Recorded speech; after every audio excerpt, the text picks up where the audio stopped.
আমাদের বুম দুর্বার কলম। নমস্কার। নিখিল ভারত বঙ্গ সাহিত্য সম্মেলন সারা ভারতবর্ষে বাঙালিদের বাংলা ভাষা এবং সাহিত্য প্রসারী সবচেয়ে বড় প্রতিষ্ঠান। এটা আমাদের গর্বের বিষয় যে আমরা এই প্রতিষ্ঠান 102 বছরে পদার্পণ করল।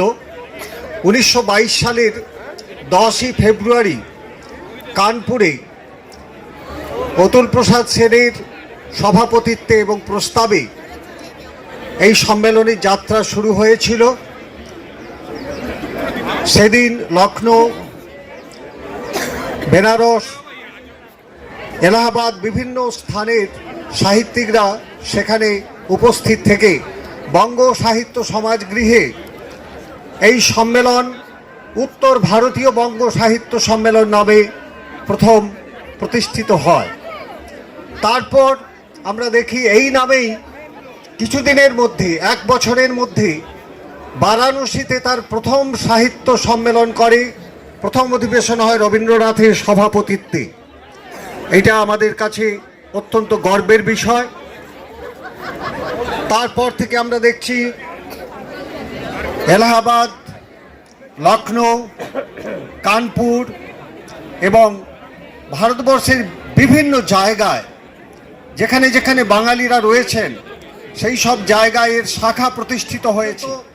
এই সংগঠনের আমাদের শাখা 115-16টি। এটা আমাদের গর্বের বিষয়।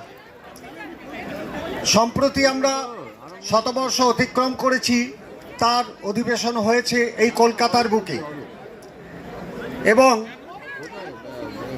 এর রাজ্য কমিটিও আছে, রাজ্য সমিতিও আছে। তারাও প্রতি বছর অধিবেশন করে আসছে। তারও হয়ে গেল এবছর 25 বছর পদার্পণ করলো।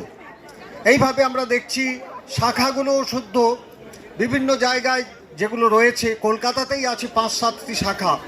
তারাও আলাদা আলাদাভাবে বাংলা ভাষা এবং সাহিত্য প্রসারে নানান ধরনের কাজকর্ম করে আসছে, পত্রপত্রিকা প্রকাশ করে আসছে এবং অঞ্চলে আঞ্চলিক ভাষা এবং সাহিত্য প্রসারে স্কুল কলেজ এগুলোকে নিয়েও নানান ধরনের গঠনমূলক কাজ করে আসছে।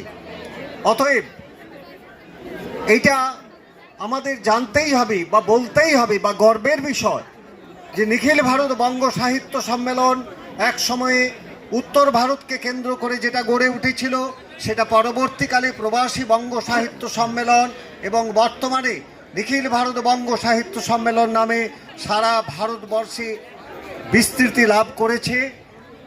তার সদস্য সংখ্যা এখন বেশ কয়েক হাজার। তাদের মধ্যে অনেকেই এখানে এই বইমেলা প্রাঙ্গণে আছেন এবং আরও একটি সুসংবাদ, আমরা প্রতি বছরের মতো এবছরও নিখিল ভারত বঙ্গ সাহিত্য সম্মেলন থেকে 520 নম্বর স্টল দেওয়া হয়েছে।